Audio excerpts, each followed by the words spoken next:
being sedentary is the worst thing you can do, basically, for your entire life, right? It's worse than being a pack-a-day smoker is to be sedentary. Less than 4,000 steps would be the equal of smoking at least a pack of cigarettes a day. Holy cow. So I typically recommend around 7,000. I don't remember the specific numbers, but after 7,000, your risk of like heart disease, diabetes, different cancers and stuff like that, they start to go down. Oh, okay. And I think it's because I'm Brandon Johnson. I'm Tyler Reckla, and this is the Synergy Code Podcast. So on today's episode, we're going to talk about 5 easy ways to improve your health and your lifestyle. And we're going to just jump into it. So the first one we're going to talk about is Brandon's favorite topic is to drink more water. There's water in everything. So technically, I drink a lot of water. There's water in coffee. There's water in energy drinks. So funny you say that. One of the biggest misconceptions about when people say drink more water, they think it has to be plain, unflavored water. Not true. So they actually recently did a study where they were testing to see if, you know, those like liquid IVs, the supplements like that, they were testing its efficacy versus water. But not only like the liquid IVs and stuff, they were testing coffee, milk, a couple different juices. I know one was orange juice, one was apple juice, beer even, Gatorade, stuff like that. And what they found was that most of them hydrated equally. As like the control was water, and they all hydrated equally, including coffee And beer. Beer was That's not what you said. You said all of them. Close to. So okay. Beer was like a little bit of a downgrade. I was like, you're just about to get all of our listeners really excited. Be like, I mean, I'm hydrating. I'm drinking beer. Be excited, right? That's not why you get hungover. The electrolyte supplements actually had a positive effect. They were slightly more hydrating. You know what the most hydrating thing was? No. Milk. Really? Yes. Wait, what kind of milk though? 2% whole milk? I believe it was whole milk that they were testing. I don't remember. I drink what people normally call watered down milk, skim milk, or as gross. What? Why would you drink that? It's 1%. Yeah, it's disgusting. You might as well not drink milk. But it's gross. But I found out later in my years that type of milk is lying that it's milk because it's just water with the milk texture. It is. Yeah, 1% is essentially not milk. But anyway, like it was the milk that hydrated people the most. Interesting. And the theory is because it has elements like potassium, calcium, stuff like that. That's why it hydrated the most. Anyway, so back to water. So I got a couple of interesting stats here. So I want to kind of read these off. So with water, up to 75% of Americans are chronically dehydrated. And chronic means that's like over a long period of time. Okay. 75% of Americans do not get the required water. And you fall into that category. I do fall into that. So 1 to 2% hydration can cause measurable effects. So 1 to 2% of dehydration can cause measurable effects. So meaning you'll feel lethargic, you'll have less energy, body doesn't move as well, body hurts, body aches, stuff like that. So a lot of times in my clinic, what I'm talking about is hydration. Because if you don't have adequate hydration, one of the first things you'll notice is joints just don't move as well, right? You feel stiff, you get sore easier, things are just not doing what they're supposed to do. That's interesting. But the whole idea behind water is that there's no flavor, right? And like you said, we can add flavor. So like, what's your take on Mio or those Circa bottles or anything to give it more flavor to encourage people to drink more water? I think they're great. I use like the little squeezies, as we call them at home, the little squeezy things quite often. So every day when I have my large, it's like a liter or a liter and a half, whatever the container is, every day that has creatine in it. We've talked about creatine before. Yep. And then it's got the whatever squeezy of the day. Yeah. Whether it's a grape flavor, a fruit punch flavor, or whatever. I love those because it encourages people to drink more water. Good. If you don't like water, I encourage people to like water. To like just like plain water. It's still good to drink water with nothing else in it because your body still has to process the things that are in it. Yeah. whether good or bad, still has to process that stuff. That's a whole different topic, right? But the actual hydration part, you're still getting hydrated if you put in the little squeezies or whatever flavoring device you want to put in there. Gotcha. Yeah. So when I went through my training to become an executive coach, one of the things that I always got docked on by my professors and the people in the class was I would not embrace the silence. And they said, embracing the silence allows people to think about the question that you asked and the answer they're about to give. I don't like silence. Like, I am a talker, and if there's too much silence, I get uncomfortable. And if I get uncomfortable, I talk.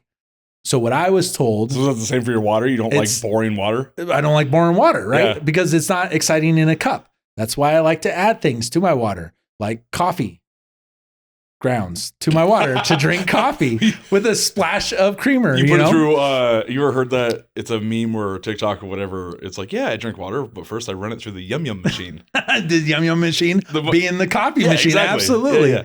And there's nothing wrong with that. If you like coffee, drink the coffee. I would still count that towards your daily water intake. It's still fluid. It's still hydrating your body. Yes, your body has to process out the coffee and the caffeine, but it still hydrates you. But there's more Yum Yum juice in coffee than there is in regular H2O. I mean, don't always drink coffee. Okay, that's a whole different topic. Yeah, absolutely. The caffeine intake. And then the last thing on water or hydration is 1 in 3 headaches are typically related to hydration. So that I can see, because I noticed lately, probably the last 3 years in my military career, what I ran into was severe migraines. But sometimes water wouldn't help by constantly drinking the water, because I tried the whole drink a gallon and all that stuff years in the past.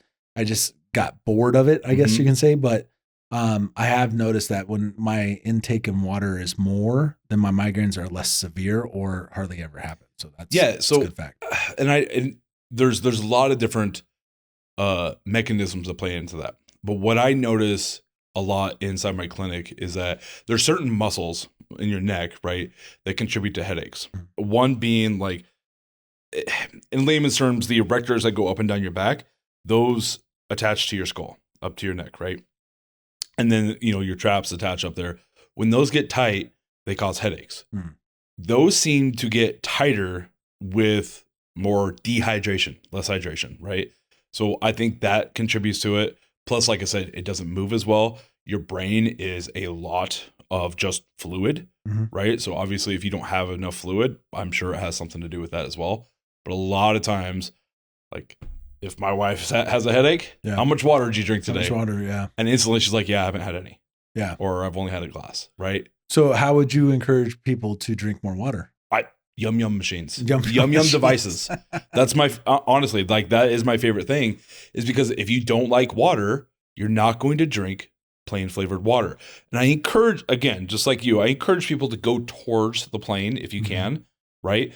But it doesn't have to be all of it. It doesn't have to be 100%, right? If you're currently a 0% plain water person, let's start with a glass a day of plain water, but still have water, still have the hydration. Yeah. Don't feel bad because you put it through the coffee maker first, or you put a little bit of the squeezy juice in there.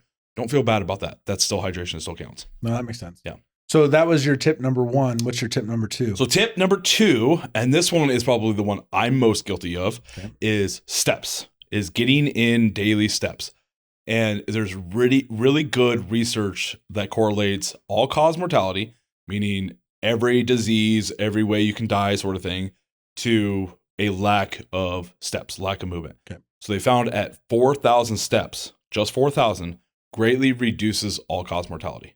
Oh, wow. And then it goes up from there. It just expedites from there, right?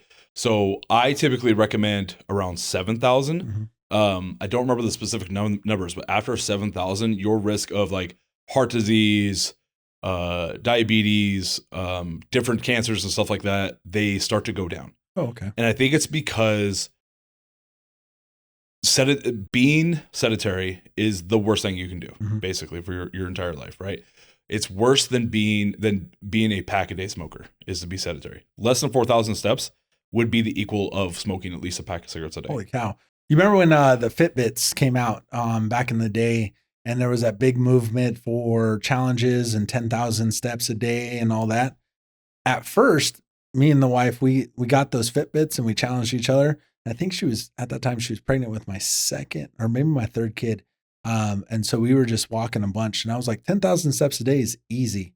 It's not. It's not easy. But you're right. It does make you feel a little bit better when you know that you move that much throughout the day instead of staying still or sedentary.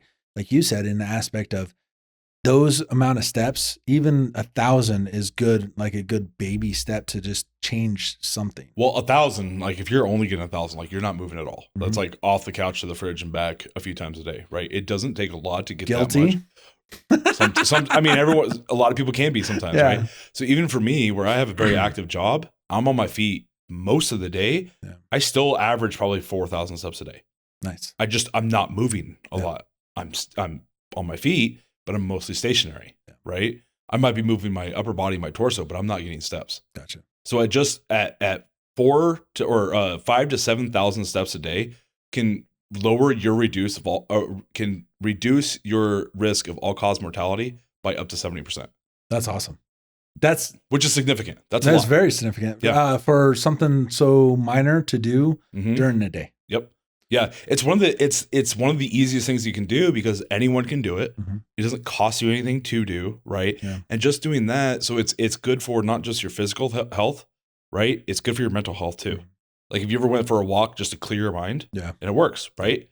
It helps you be more cognitively functioning. Yeah. So, what's your thoughts on those individuals that have the desks at home or in their office, but they have those pads, those like the treadmill pads? Yeah, I love them. I think they're awesome. Does that still count? Yeah, absolutely. Mm-hmm. Totally. Why wouldn't it? It's still moving. You're in place, but it's the same motion, same mindset.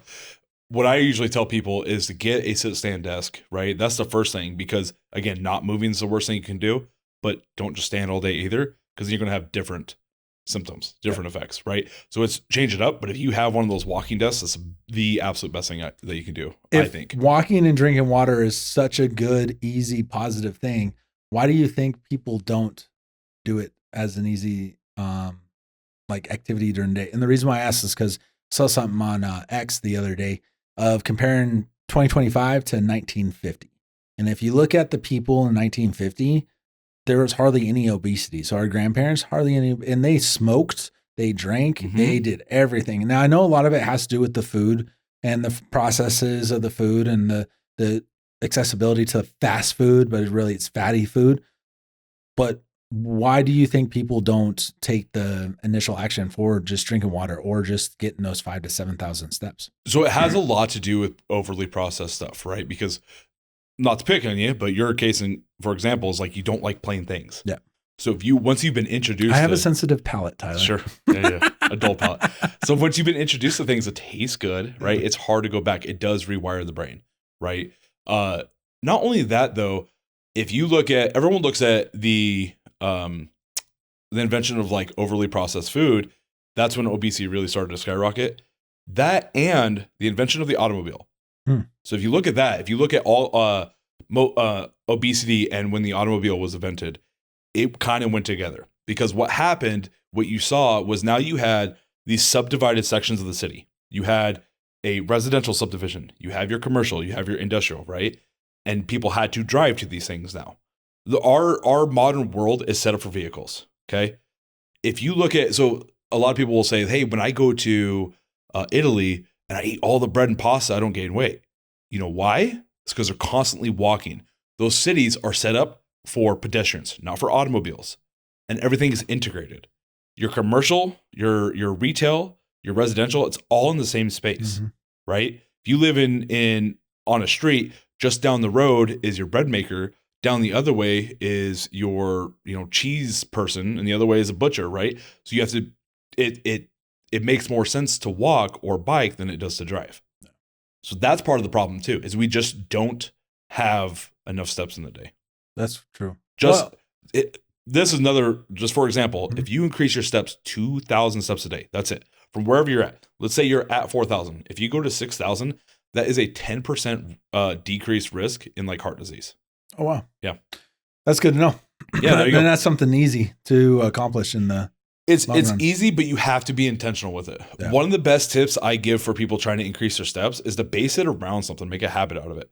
So my favorite thing to do is base it around a meal. So once you eat a meal, like your lunch or a heavy dinner or something like that, is go for a 10, 15-minute walk.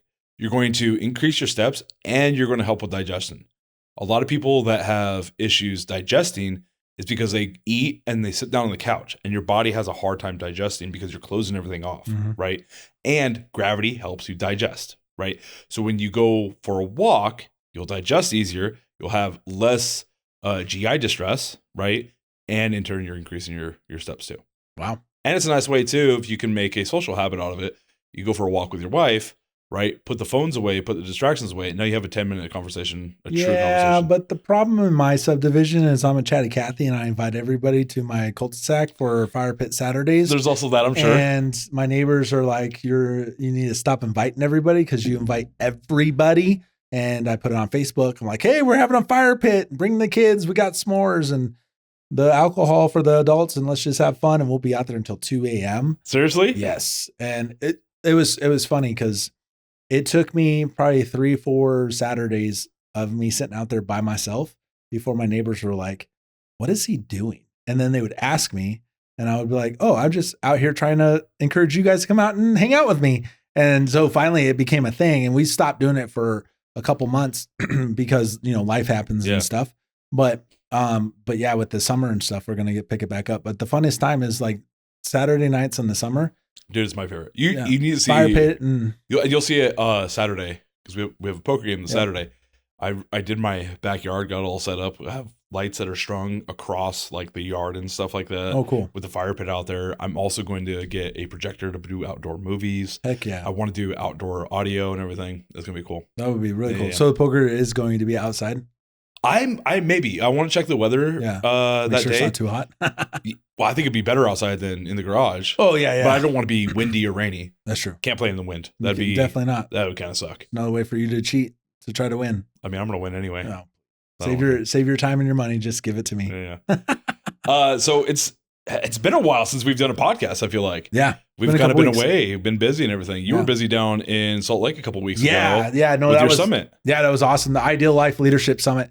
The whole point of that was to encourage, like, I have this idea that I truly want to build like ecosystems in small communities of business owners, business leaders, and rising like innovators, and really like bring the community sense, not to where you got to pay a membership to be able to talk to someone, but like get inspired and just have a different train of thought just for a moment to see what that will spark. Because I truly believe this post-COVID mantra, this post-COVID world, it's like we're starting to walk again in order to reconnect with people. And so it was one of the biggest things we lost was like the in-person connections. Oh, absolutely. Yeah. And a lot of people don't know how to do it. No. But if you get a lot of people in the same room that don't know how to do it for the first time, then you kind of break that awkwardness of, hey, how do I introduce myself and that stuff? And it was good, stressful because I put it on with the help of the companies out there in Salt Lake City. We had a blast, but Monday night, the event was on a Wednesday. Monday night, we only had 8 people signed up and paid. And I was nervous. That's scary. And there was conversations and thoughts about, possibly canceling it because only 8 people. But I was like, no, if we have one person who paid and signed up and cleared their schedule, we're going to treat them the same as if we've filled this place with 330 folks and give them the same treatment. And so I'm glad we did, because at the end of the day, I think we ended up having close to 54 sign up and show and all that. So it was great. It was a great showing. It was awesome to have that many people come to an event for a company, the Ideal Life, that no one knows on the West Coast. And me, they don't know me yet. And they cleared their schedule to be out there. And it was awesome. How'd you find all these people to come? Like, how'd you market that? Facebook, organic. So when I go to Utah once a month, I go to BNI out there because I interact with the BNI because that's like an easy icebreaker. Do you go to a different BNI every time? Every time. I think they have a lot of BNI. I think I saw the numbers. They have like 2,800 folks in their Utah North district or whatever. How many chapters is that? Do you know? I think it's like 20 to almost 30 chapters. There's some chapters that only have like 7 or 8, and there's some chapters that have like 30. That's crazy. I have to check the numbers on on how many actual chapters there are, but I go and I interact with a lot of them, and a lot of them are like, well, we don't know who you are. And I'm like, that's cool, but I need to build my credibility. I need to build my consistency, my intentionality. Because the whole point of the Ideal Life Leadership Summit Utah was to build or to plant that seed of, I'm actually legitimately invested in this local community to build it. Because I used to live there in 2015 or 2009 to 2015 when I went to Korea. And I love that area, and it just needs somebody with a lot of energy and like a lofty goal to bring everyone together and be like, look, I'm not here to make a quick buck. I'm here to make everyone around me successful first, and then we'll all rise together. So I got a couple questions about it. So first of all, the business, the Ideal Life, they had people there representing the company, they sent two. Were they were on the panel or just watching? No, they ended up being on the Q&A panel. Okay. So that was pretty cool because I had 4 people on the Q&A panel. So who'd you have on the Q&A panel? I had a Chris Smith. He was a financial advisor and a high school girls basketball coach from one of the local high schools. And then I had Sterling Crawford from Boise Impact Group. That was awesome because he drove all the way from Boise to Salt Lake City to sit on a panel for an hour, mingled with a lot of people, and just like his input and his value to the whole Q&A panel was amazing, along with everybody else. And then I had Corey Coleman and Andrew Austin. Those two were from the Ideal Life. Okay, so question number 2. Yep. What is this? Like, what'd you do? So, like, give me a snippet of what people got down there. So, it was like a networking leadership event, right? It was a place that everyone would be. We fed them breakfast and lunch from an executive chef from BD Catering in the event venue called the Warehouse 22, which is huge. You can fit 330 folks in there. Oh, cool. And what it was interactive exercises and games and with prizes to get people uncomfortably comfortable by what do you do and why do you do it, right? And having that, the whole point of it was to help them find out what they do and why do they do it, but aligning them with their goals. And so the challenge for them was, what is your goals? What is your mission and vision statement? And the one thing like I'm really harping on now with local companies and people I talk to is, what value are you bringing to the organization in which you're working? Because if you bring value to that organization, well, now you're not working for a paycheck. You're working to increase the impact of that organization. Too many people don't know what they value in the organization, so they just come to work, show up, do their job, and go home and collect a paycheck. Those people are fine. You're going to have those people. But how do we get the people that need that growth if we never ask them that question? What are you valuing? Yeah. And where do your values align? So the whole point of like the Ideal Life and the reason why I partnered up with them, great company out of South Carolina, is they're all about alignment and pursue a purpose, right? Pursue your purpose and success on your terms and your terms alone, right? But as coaches, we guide them, we guide our clients, we guide our clientele into understanding where do they go from there once they understand what's your mission, what's your vision, and what's your mantra. And the greatest story about it that ties it all together and that I shared in the summit was Michael Phelps was born. When he was born and he was growing up, he wanted to be a greatest Olympian of all time. People doubted him, said it's never going to happen, bum, bum, bum, bum. And he trained his whole life. Well, it ended up happening. I mean, he kind of hit it. Yeah. He ended up happening, but what ended up happening was once the lights shut down and the fanfare died, he fell into 3 pillars that resonated with me a lot because that's what the veteran community falls into. And it's one pillar is the drugs and alcohol, the other pillar is the depression, and then he contemplated suicide because he didn't know who he was after the Olympics. He didn't know who he was when he took the gold medals off. with high level athletes. Yeah. Yep. But also very common in the professional workspace, whether you're a CEO or a middle manager or a business owner, who are you after your business closes? Who are you when you're no longer needed at your company? And that identity question is a tough answer. I think that's why it gets to be important where you have to enjoy the journey, not just the end goal, right? Yeah. Because if you have this lofty goal, like becoming the best Olympian of all time, and you hit it, now what? Now what do you do, right? You have to enjoy the journey so that journey can continue on to something else too. Oh, absolutely. There was a study done a long time ago. Funny you bring that up. There's several hundred athletes or Olympic athletes or Olympic hopeful athletes were asked if you could be guaranteed a gold medal but you would only live for 5 years after, would you still do it? And like 80% of them said yes. That's crazy. Yeah, because that's their ultimate achievement. Yeah, that's crazy. Because then after that, then what? Because then you've achieved it, you've accomplished that. Then you can just kind of let things go, right? Yeah. A lot of people don't have that. And then what? Well, it's the alignment, and I'm dealing with that right now, right? And so Sunday, if we are doing poker Saturday night to Sunday at the stroke of midnight, I'm officially a civilian. Woo! Yes, I'm excited. One of us. Yeah, one of us. Yeah, right. And being a civilian it's scary after 20 years of what I went through, and what's my identity going forward? And so I'm trying really hard to put my identity into this business, into this podcast, into my mantra of empowering connections.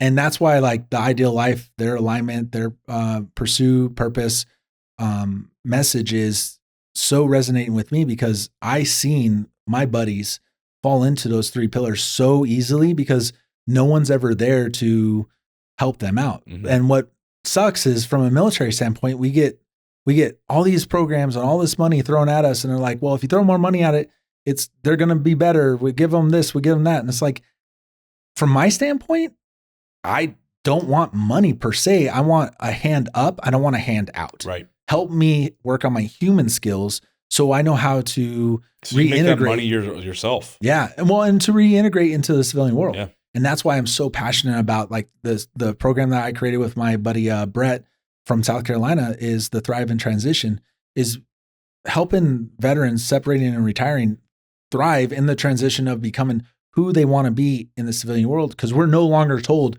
where to go, what to wear, what to think, how to act once we take that uniform off. God, and that's such a scary thought for you. Right? But overall, that event was very successful. I give a lot of kudos to everyone that showed up. We had speaker Adam Aldred. He's the CEO of Ninefold Marketing out of Ogden, Utah. He was absolutely awesome. What was your role during the summit? Like, what'd you do? Pitching. Well, my MC backed out last minute, so I had to MC the whole thing. Oh, you did? Yeah. Oh, cool. Yeah, which was awesome. Awesome, because I'm a talker. Yeah. And that was awesome. But so we started off with Adam Aldred, and then I followed Adam Aldred, and my goal was to tie it all together with the framework. Like a keynote almost? Yeah. Okay. So I did a keynote basically wrapped around like the framework of I got this, right? And what it is it aligns your mission, vision, and your mantra to your values of what makes you tick. And so I ran them through a little exercise on that. And then after me, I had another speaker, Derek Oakes, great guy, former retired lieutenant colonel. He flew A-10s, and he was all about culture and just making that like a strong impact. And then after him was Dr. Kirk Werzelin. I apologize if I messed up your last name. I could never say your last name, but that gentleman is, the way that he connects with the crowd is amazing. And the cool thing about him is he's the guy who helped patent the Theragun. Oh, okay. So, and awesome. He's one of the guys that I text and I call constantly, and he's considered one of my mentors as well. And it was funny, on the way down here before we started the podcast, I was on LinkedIn and stuff, and I had a lot of phone calls this week. And one of them was to my buddy, Adam Lamb, who's another coach, but he does healthcare coaches, like with physicians and stuff. And he shared something really cool off of LinkedIn, and I shared it. And I was like, hey, this is my mentor. And my buddy Brett texted me. He was like, hey, does Adam know he's your mentor? Because Adam is like top notch, like top level, top tier. And I was like, nope, but if he doesn't, he knows now. I'll just call him. That's and my thing cool. is, as long as you don't put a restraining order on me, I'm going to bug the crap out of you. So, but I loved what ended up happening. The call to action on that one was the Ideal Life created a platform for me as a coach, and it's going to set me apart to be able to have more accessibility to my clients and to people that go to these events. And it's, how do I continue that conversation to keep people motivated? That's cool. So I can't wait for you to do something like that up here. Yeah, no, I'm in the works. I'm excited to attend something like that in the future. No, I'm in the works, talking with Sterling, talking with the Boise Impact Group, talking with a couple people coming up in the September event and stuff. Yeah. Once I get more details, I'll share that. But yeah, no, absolutely. And that's just a test bed. And I want to take that everywhere that I possibly can. So I think it's something great. So this just got me thinking. We touched on Michael Phelps. I want to ask you, who, if you had a Mount Rushmore of American athletes, who is that? Who's your top 4 American athletes of any sport? Of any? Can I interlace the sports? Does it have to be one separate, or does it have to be one sport? I mean, you can any put sport. Jordan, Brady, Phelps, of any sport of all time. Okay. Top 4. Okay. Oh my goodness. Top 4 of any sport? Oh, well, first would be football, would be Joe Montana, because I looked up to him. Thought he was a great quarterback. Okay, so not Joe your Montana. personal opinion, but like objectively, you think he's the best? He's quarterback? He's one of the best 4 athletes of all time. He's not even the best. I don't even think he's. You know what? He's barely a top 4 quarterback of all time. You know what? I don't care. This is my opinion. This is my Mount Rushmore. Mine. Fine. Tear it down. Fine. I'll tear it down. I'll explode it. I'll explode it. All right. You can have Joe Top Montana. 4. Okay, fine. I'll tell you mine. Joe Montana. I'll tell you mine. So Tom Brady, Gross. I'm not a Brady fan, but he is objectively the best football player. I'll take Russell Wilson over Tom Brady. God, get out of here. Seattle Seahawks, Russell Wilson. I hate. There's no player I hate more than Russell Wilson besides Peyton Manning. Peyton Manning, come on, Omaha. I couldn't. Most overrated quarterback. I would take Peyton Manning over. No. Tom Brady. No. Is it just because he won? Yeah. If you put him in any other, would he win? Any other team? Yeah. Yeah, I think so. And if you say, well, he was with the Bucks. He did with the Bucks, yeah. Yeah, but what if we went to like a crappy team? Like I think in a Jags. few years, if say he went to the Jags after the Patriots, if he would have done it earlier, not been super old, because he didn't have the years for the rebuild, but him being there would bring the team up. I think they'd win a Super Bowl. Yes, I do. I truly think that. So my top 4 would be Tom Brady, as much as I hate to say that, Michael Jordan, Michael Phelps, and then that's where it gets tricky for me. I think you could put in Muhammad Ali. I think he could be in there. I think Tiger. Tiger's definitely got to be. 4's tough to put on. 4's tough because you're not even covering all the sports. Wayne Gretzky. Yeah. Gretzky could be in there. Jesse Owen back in the day. Yeah. Jackie Robinson. Babe Ruth. Babe Ruth. I don't think. Shoeless Joe Jackson and Pete Rose, DiMaggio, who might actually end up in the Hall of Fame. By the way, he won't. Hey, the ban got lifted because it was a lifetime ban, and the daughter of Pete Rose did something awesome. Her defense was, you said it was a lifetime ban. Pete Rose isn't alive anymore, therefore it's not a band. And he's like, oh, that makes sense. So Shoeless Joe Jackson. Yeah. So who's your top 4?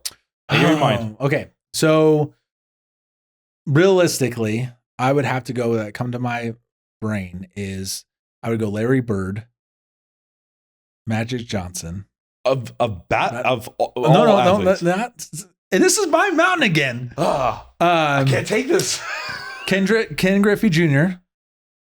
And I would go a wild horse. If I go boxing, I could go. You don't have to go boxing. Doesn't have to be boxing. I can go Mayweather. He never lost, dude.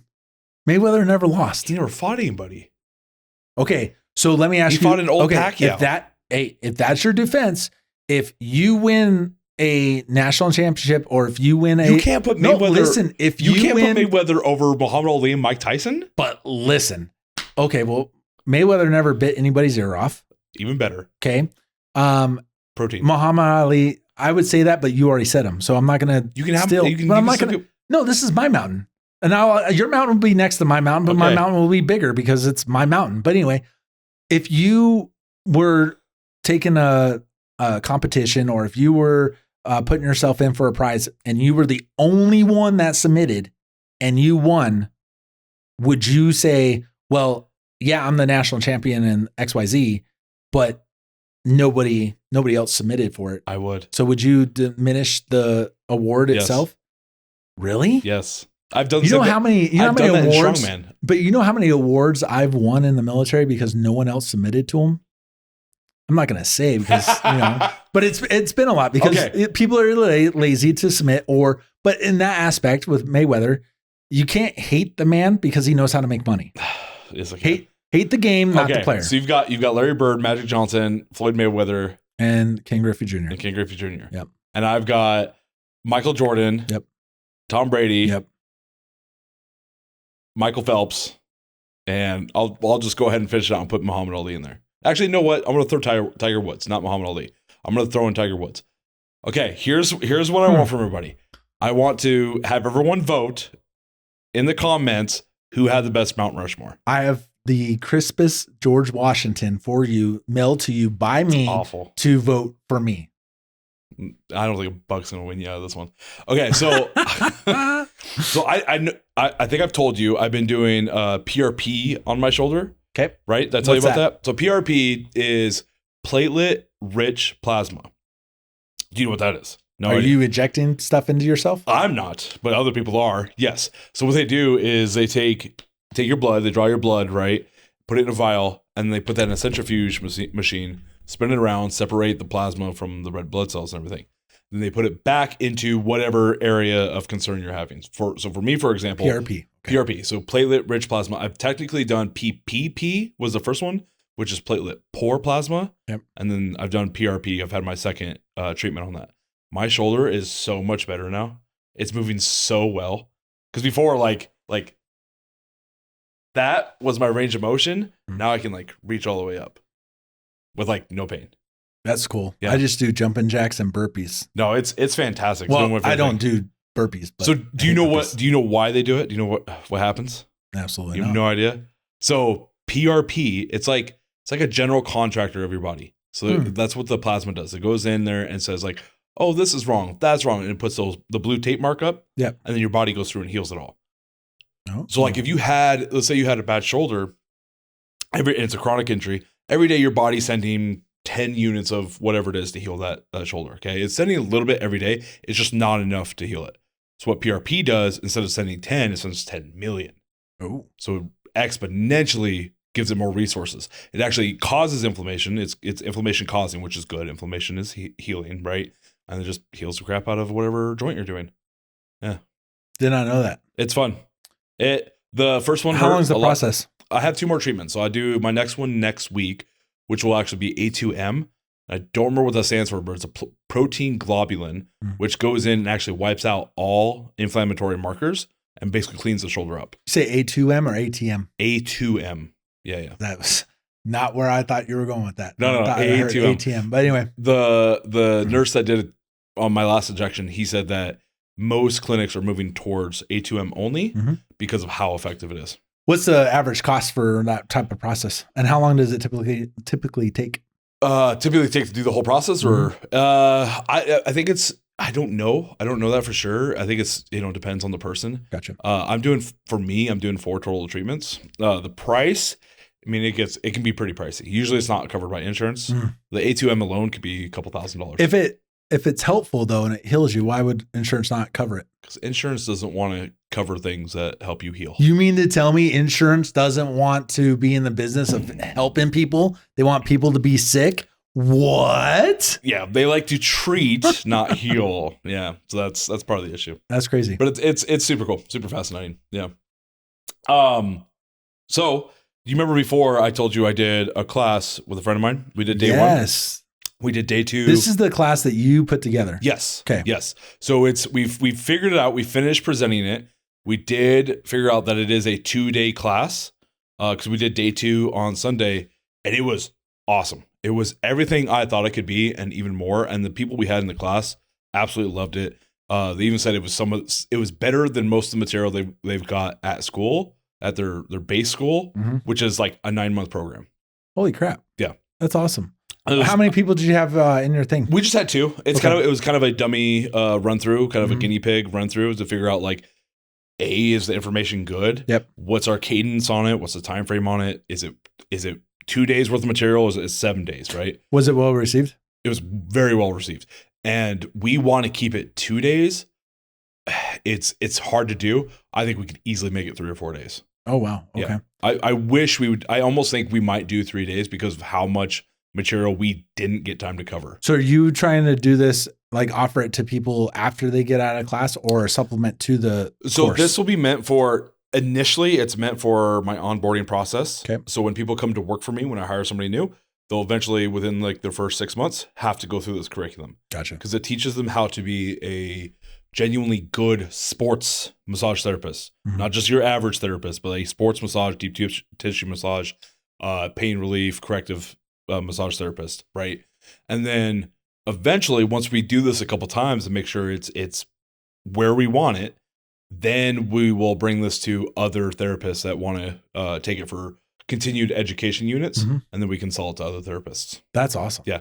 Holy crap. And then start to bring actual good sports massage training. How'd you get the idea to do this? Like, where did you see the need of this? Nobody knows how to do it. You see, I've gone to places that say they do sports massage, and I go there and it's just a regular deep tissue massage. And even then, sometimes it's not even really that good, right?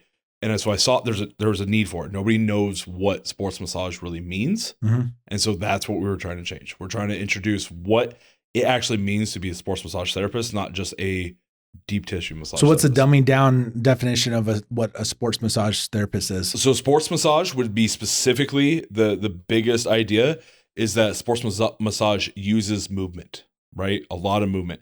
And that can be passive or active. So passive meaning the therapist is moving the client, or active meaning the client is moving the client. They're moving their own self under tension, under load, with a cup on, with something else. There's more stretching. A lot of times that can be clothes on still. You're just on top of a table, right? So similar to like a chiropractor, you throw them in the office, they don't undress. That's similar to a sports massage session. They come in usually in like athletic clothing, pair of shorts and tank top, or sports bra for a female, and they jump on top of the table and get to work. Got it. And there's a lot of up and down. There's more assessment. Where what I consider a standard massage or a deep tissue massage, a lot of times that is traditional, face up, face down. You're going through the body. It can still be custom and directed towards issues. Like if somebody comes with a shoulder thing, it can still be customized for that, but it looks a lot different. There's usually less tool usage. Again, it's basically the face up, face down model. Yeah. No, that's awesome, because there's a lot of people always say there's a lot of information out there, and why would they care to go through what you're saying if you're just reinventing the wheel, and either you're selling it to them or you're enticing them to see the benefit in going through your course. So what I found, and I kind of wanted to know what you thought on this with your new course, is when people push back on, well, I already get this in my school that I pay thousands of dollars for. Why would I pay a little bit more for what you give? And because I run into this issue in my business of everybody wants the what and the why for free. And then they always try to entice you to give you the how, right? And so what I like to push back on is, well, information I give you is free, but the implementation has a fee.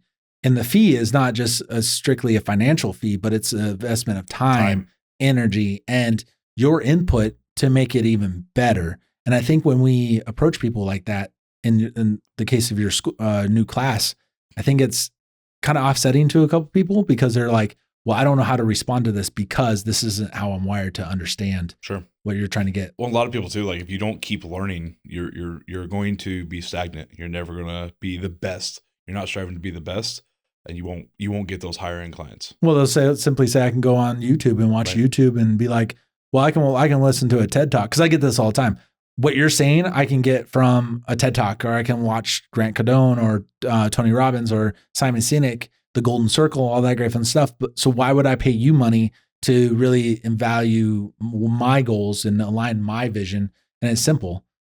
I'm here for you. They're here for the masses. That's the difference. That's a really good way to put it. Yeah, for sure. Yeah. That'd be the same thing. Yeah. So what's your goal? What is your ultimate goal? How do you want to take this? I know you said with the education portion. Yeah, you want to sell it eventually, possibly sell it to other. So we're trying. Eventually, what we'll have is an entire.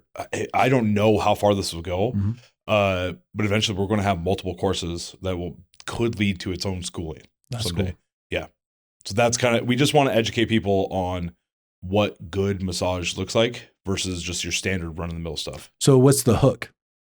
I don't know. That's good. That would be a good thing to do. Yeah. Like, what's the hook question. And why did they care? Yeah. Right. When we do all this stuff, it's why do they care and what are they going to get out of it in that aspect? It's a good question. Call to action. I also think that. Yeah. But yeah, anyway, that's good. It was great. I had the two students. One is one of my employees. The other one is going to be. Oh, cool. She's still going through school, so she'll be hired here this summer, July, hopefully. And then, speaking of which, I actually just hired another employee last night. How many employees is this? So once I have her, it'll be 3. Dang. Yeah. Which is perfect. Which is perfect for our new space. Spot. Yes. Yeah. So we got a new location off Overland Road, right? And so I'll have a few treatment rooms there. You've got your own conference hall there. Yes. Conference room. Yeah. Super excited to finally have a brick and mortar. I actually got challenged probably back in November that if I wanted to be taken serious as an executive coach, I need to have a standalone place. I need to have a place of my own that people can come, not a coffee shop. And I was like, oh, okay, I'm not in any place. And then me and you hit it off, and it seems like this is going to work out not just for me, but for your business as well. And I'm super excited because also, if you guys notice, we have a new sign. And the new sign is glowing with Synergy code, which is amazing. I don't want to say where I got it, but yeah, of course not. But but it's just showing China. Yeah, it's China. It's just showing when you team up with somebody who shares the same vision as you, that things move fast if you're ready for it. And it's all about being prepared for those opportunities before they even present themselves. Oh man, this game, this place we got, I had looked at several months ago by myself. This is before you had said you wanted to come in on something. And it was the perfect setup. It's exactly what I want. It's got multiple treatment rooms. It's got an area for functional space where I can do a lot of exercises with clients. And then it was too big for me by myself right away. So I knew I couldn't afford it. And then when you mentioned that, I was like, boom, we have to get this. We just had to wait on a couple things with you that came through, and here we are. Signed the lease officially yesterday. Yes. And as of June 1st, you're not only going to be a civilian, but you're going to be in your own office space. Which is awesome, especially to those people that thought I couldn't make it. So, I'm excited. I think it's a great little launch pad. And like I told you, my goal, we're there for 5 years and then we get our own building, like completely own building, and people are going to want to come work with us. Yes. And it's so cool because I was thinking about it last night. Have our own podcast space too. Yeah, own podcast space. I was thinking about it last night. I was like, when I first started on this venture, before I even knew you, I said, I'm tired of asking for permission to be invited to people's table. And so I set on a mission that when I was going to do this business and when I was going to connect with people, collaborate with people, I'm going to turn myself from a hunter of hunting down clients, hunting down potential deals, to being a farmer and a carpenter. And people are like, what do you mean a farmer and a carpenter? And it's simple. I'm here to plant the seeds of collaboration and complementary of everyone's business. But at the same time, I'm a carpenter because I want to build the biggest, strongest table that everyone has a seat create at. your own as table. long as create everyone, but you got to give something to get something, right? You can't just get. And that's what I'm noticing. Actually, there are a lot of people with that mindset that I don't want to give you anything because I'm afraid, or I don't want you to steal my clients. It's like, I'm not stealing your clients. That's what's great about that table analogy. You build the table, you build it, they will come, right? It's the field of dreams. Absolutely. Thank you, Kevin Costner. You're building, I hate Kevin Costner. Not on your Mount Rushmore, huh? Oh, God, don't get me started on that. I forgot where I was going with that. You got me. You got to build it, and then which leads me into our little segment we're doing, and I have my own today. Oh gosh! So this is my own. What grinds your gears? Before you start, though, I have to say, the grind your gears is a great analogy that connects with a lot of people. Yes. So before you introduce this, you have to make sure that this is a true grind your gears, and you're going to make it connect. So this should connect with everyone. Everyone's been here. So you know what grinds my gears? Okay, let me talk about this for a second. Is when you're on the freeway or you're on the highway and it has multiple lanes, that left lane, that's for crime. Go over there if you're going to do better than the speed limit. If it's 70 miles an hour, you better be doing 75 or 80. If you're over in the left lane and you're going 65 into 70, you need to get out of my way. Left lane is for crime. The right lane is for time. If you have the time, go to the right lane. If you don't, that's the left lane. I got places to be. I got things to do. I don't care if you're going 71 miles an hour. I want to go 72. Get out of my way. Let me do what I want to do and move aside. I think we should call this segment more blood pressure check. Yeah, maybe time, because, or we'll mess with that name a little bit, but it's hilarious that that's your grind your gears, because when my son started driving, I was just kidding with him, on the freeway, and because he was nervous, like all brand new drivers are nervous going on the freeway. And I said, look, the freeway in Boise is divided into 3 lanes, and the 3 lanes are simple.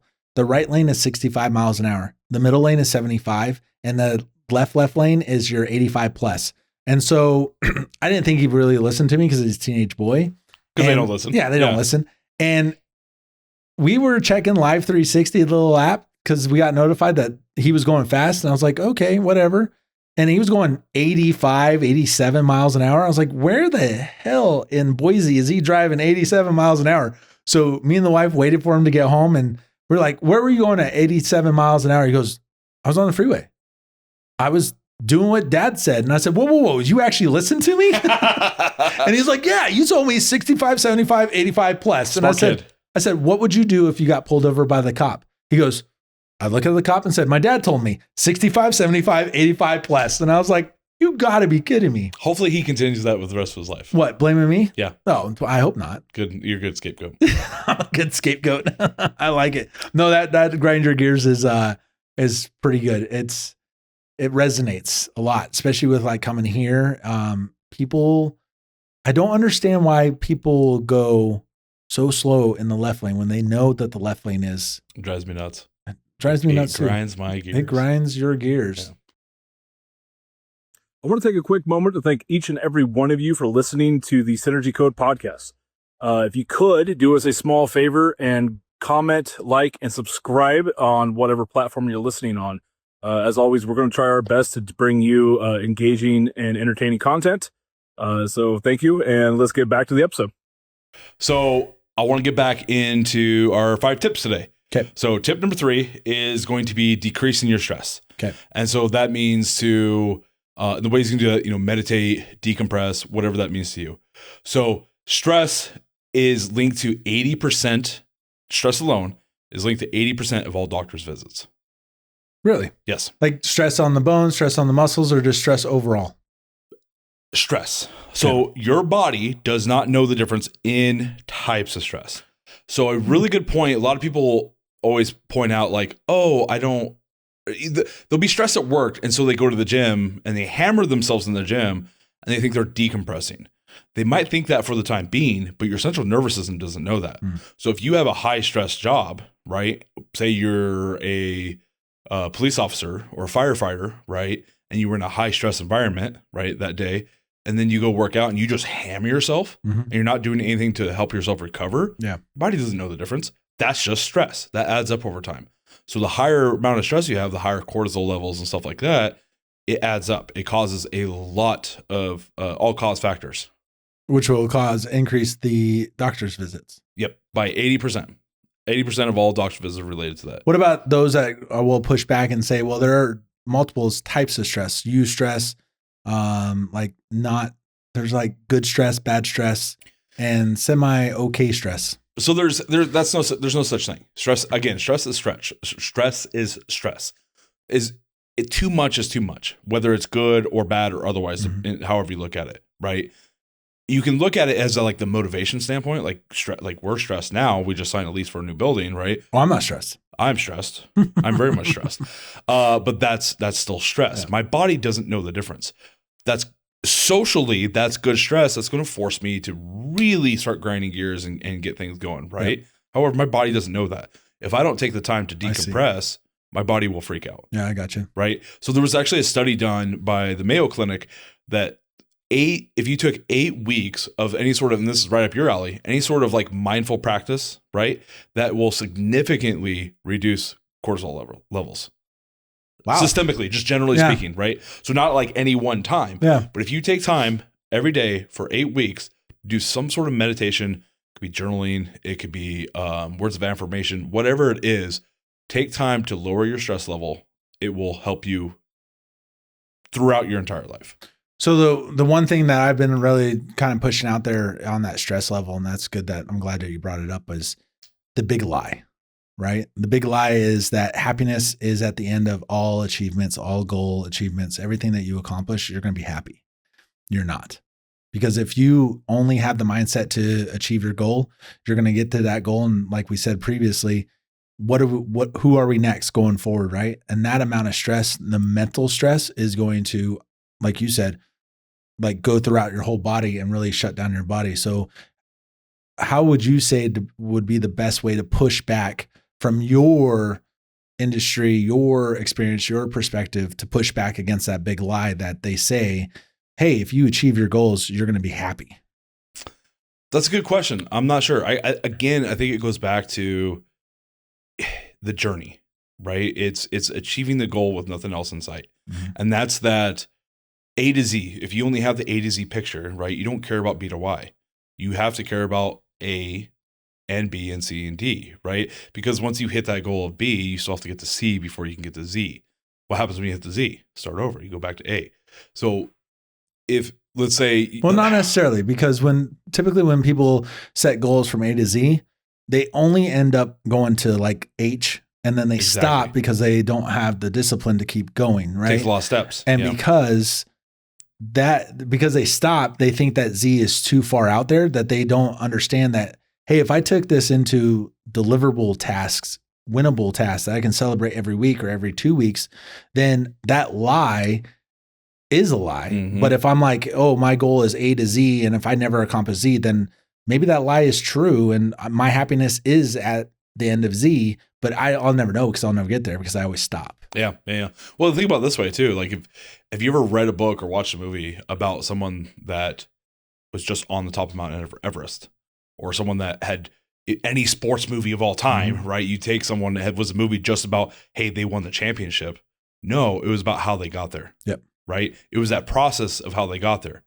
Nobody cares about what you did at the peak, right? They want to know the process. Nobody ever wrote a book about standing on top of Mount Everest. Yeah. They wrote a book about how they got from the bottom to the top of Mount Everest and everything that happened in between. That might be an idea. Maybe we'll write a book on how we got to the top and just be like, peasants, you figure out your own way to get to the top. Say we are going to climb Mount Everest, and you were on your own. Hey, with that we'll one. Definitely get our 10,000 steps then. I don't. You know what? You know who will join me at the top of Mount Everest? Larry Bird, Floyd Mayweather. So funny about Everest. I was just talking to somebody the other day, and I don't remember the guy's name about this example, but there was a guy. Over there, there's like in the Himalayas, there's like 2 different tribes or whatever. Okay. And one tribe doesn't like the other, and they don't like foreigners, like white people and stuff like that. And they would do these pack tests, basically. And so they had this guy that you had to hike so far. It was, I think it was like 100 miles or something like that. And they had him carry 100 kilos. Wow. Do you know how much 100 kilos is? A lot. It's 220 pounds. He carried 220 pounds, like up part of the mountain. Holy crap. Yeah. Wow. For what? I don't remember what it was for. I just remember it was a lot of damn weight. That is a hell of a hazing. A lot of weight. Like, I think it was kind of like hazing. Like, yeah, I think it was kind of like to prove himself sort of thing. Yeah, if I remember right. Oh, that's crazy. Yeah, for sure. So with more stress or less stress, what helps us with our next tip? So next tip is going to be sleep. Okay. Your favorite one. I haven't slept more than 4 hours since 2017. Mm-hmm, mm-hmm. Yeah, you'll get there. Yep. You're about to be a civilian. You'll get there. So it's estimated 1 in 3 adults in the United States do not get the recommended 7 to 8 hours of sleep. Do you think that's a legit amount of hours that we need to sleep? Because you hear all the time, like people who are successful, like billionaires, they sleep 4 hours, 4 to 6 hours, right? And then they're up, they're grinding, they're reading, they're connecting, and they time block their day perfectly to where they don't sleep the 8 hours. I would challenge that. I don't think that's true. Okay. I don't think that's true at all, because they could not function at that high end without the sleep. Okay. You take someone, so for example, take someone like LeBron James. He sleeps 10 hours a night, at least 10 hours a night. He also, every single day at the same time, takes a 2 to 3 hour nap. So he's only up and active for 11 hours? He's sleeping about 12 hours a day. Holy crap. Yep. Because your body will not perform at a high level. Now, he's very physical, a very physical athlete, right? But the same things to be said about a high performing executive. Mm-hmm. Your body. So I don't think this is true, but they say you know what grandmaster is for chess? Mm-hmm. Right? The highest level chess player, right? Yeah. They burn on one game an average of it's like 6,000 calories or 4,000 calories. Just sitting there? Just sitting there. Oh, wow. But their brain is processing so much information so quickly that it consumes those calories. Same thing when you have a high functioning executive. If they're actually working and doing the things that make them the high functioning person they are, They have to sleep. What- And if they don't, that's when you see those people hit burnout. What have you seen in the strongman world when you've competed?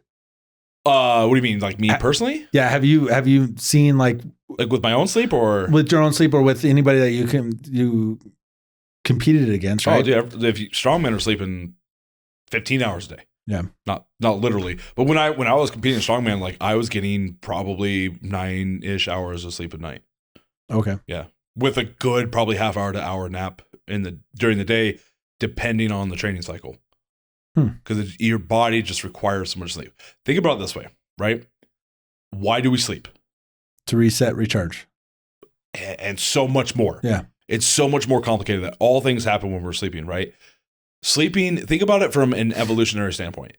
If sleeping is the one time we are the most vulnerable, right?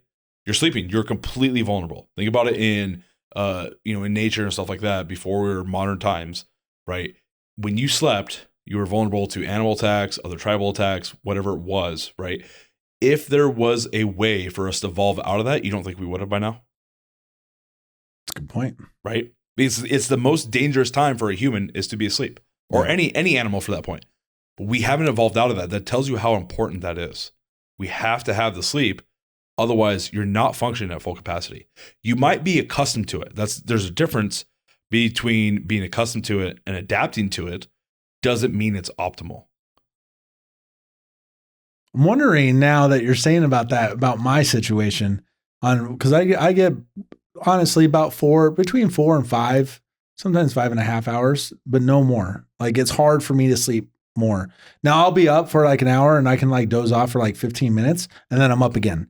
And then I'm just right at it. But I always have like a lot of energy and I feel like I am high functioning, but I'm not meeting that 8 to 10 hours of sleep. 7 to 8. 7 to 8. I'm not, kind of required. I haven't met that since 2017, which is what, 8 years ago? Yeah, that's quite a bit. So I'm wondering how much longer I can go. 2, what's going to happen on that crash? Yes, that's because it's inevitable. You will hit that crash.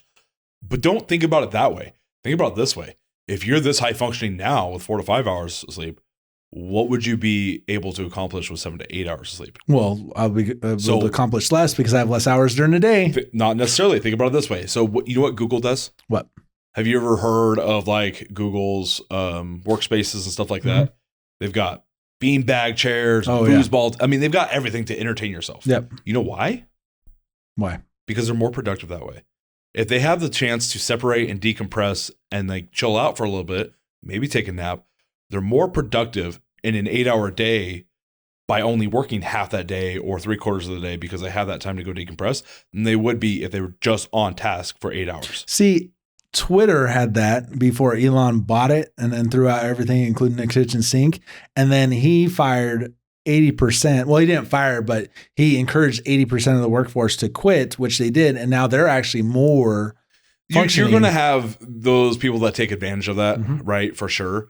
But if it's someone who's legitimately on task and working, having that time to have that break during the day, I'm the same way. Yeah. If I'm go all day, I guarantee my first session is not the same as my last. My last one's not as good as my first one was because I don't have that time to separate and decompress in the middle. I need that rest. I need that time, especially here where sometimes if I have time, I'll just lay down for a while, decompress, even if it's 10 or 15 minutes, and then I feel better for the rest of the day. So does that end up like truly helping us with our next tip of exercise and resistant exercise? Yes, very much so. So get this, after age 30, adults lose 3 to 6% of their muscle mass per year. Well, good thing I'm only 29 for the last 10 years. Yeah. You know why that's important? Why? So when you think of muscle, what do you think muscle does? Help you move, help you grow, help you protect yourself and all that stuff. That protect. So think about muscle as the armor of your body, right? And not just the physical armor, right? It's the armor inside too. You have your visceral muscle, so your heart, your your stomach, that's all muscle as well, right? Muscle, think of muscle as the organ. It's an organ basically of longevity. Okay. There is a lot of research tied to people who have a higher amount of skeletal muscle mass than people that don't, that live longer, healthier lives. So for example, and this is why I say specifically resistance training or strength training, after a certain period of time, so you already, at age 30, you're already losing muscle mass, right? You're also decreasing in bone mass. Okay. There is a way to stop that and reverse that. And that's through added strength training, resistance training. Okay. Your body, your bones will adapt similar to your muscles with the right stimulus. Okay. So if women are particularly prone to this, it's osteopenia. You know what that is, right? You know what osteoporosis is. Yep. Osteopenia is the precursor to osteoporosis. Okay. Osteoporosis, you cannot reverse. You have that, sorry, your bones are going to degrade. It is what it is, right? Osteopenia is reversible. And they found that if you do resistance training, specifically heavy resistance training, squats, bench press, something that puts load on the body, you can reverse out of that. So if you ever take like a bone, take like a femur, right? The leg bone here. If you dissected that, within that, besides like the middle part where like the bone marrow is, but the bone itself, it's like a spider web. It's like a network of little fibers going different ways, right? You can see the difference between someone who weight train and resistance train versus someone who doesn't. Someone who doesn't, it's much more hollow. There's more space because it didn't give the stimulus for those fibers to grow and connect to the bones, right? So it's hollow. It didn't need that stimulus. With the people who resistance train, they're much denser, much thicker, more resistant to injury, to breaking, to stuff like that. So have you ever heard? It's an adage for the older population: break a hip, die of a cold. Yeah. You ever heard of that? Yeah. Do you know why that happens? Probably because of the osteopenia and osteoporosis stuff. Right. Well, it also has to do with the immune system. Okay. So if they break a hip, the body is focused on healing. Again, resources for healing, right? It's focused on healing that hip or whatever bone they broke, not on other things like simple colds and illnesses. Yeah.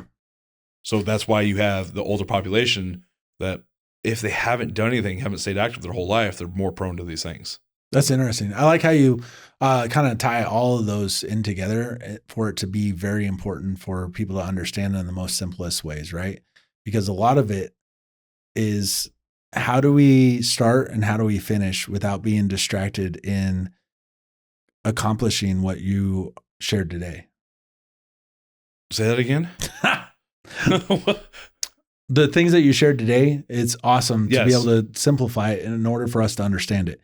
And understanding, well, how do we start and how do we continue on to accomplish all of these tips that you're sharing with us in order for us to live a healthier and longer. So you're saying put it all together? Yeah. So for me, when I talk to clients and stuff, I usually tell, like, it's one thing at a time.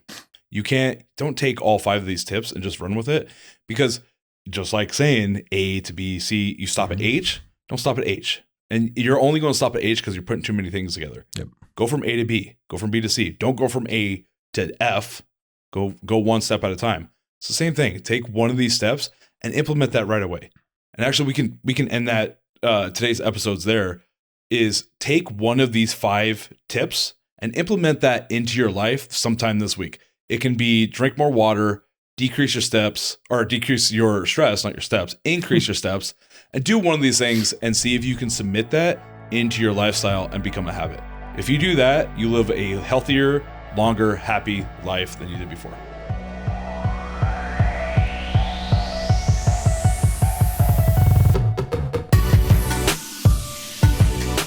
Thank you for listening to the Synergy Code podcast. If you haven't already, please subscribe and follow us on all platforms. To stay up to date with all things Synergy Code, follow us at the Synergy Code Pod on social media. Also, thanks to our main sponsors, Top Tier Massage Therapy and Performance Recovery, MEI Coaching, ProX Productions, and the Digital Unicorn.